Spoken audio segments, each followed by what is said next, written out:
Here are the 3 things I do to make the different zones in my game's map look different. If you look a little closer, you'll see a lot of things are actually changing, like the skybox, the lighting colors, and even the music, but you can't hear that right now. So if we want to accomplish this, what do we have to do? Well, really the first thing you have to do is add a data structure to hold all this data, which in my case is Unity scriptable objects, and to create triggers to trigger these changes. But that's all kind of boring, so we'll ignore that. The first interesting thing we need to do is change the music. Once you've found the music that will play in each section, we'll write a script that handles the change. We'll use what's called a coroutine to slowly fade out the last song and fade in the second song.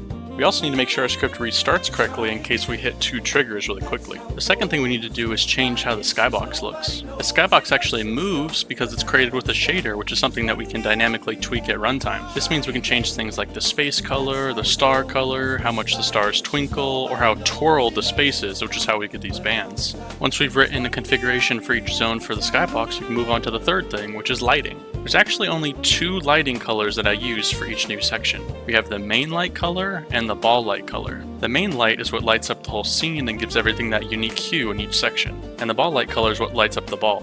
We also use it to change the color of the particles for the ball's trail and impact effects.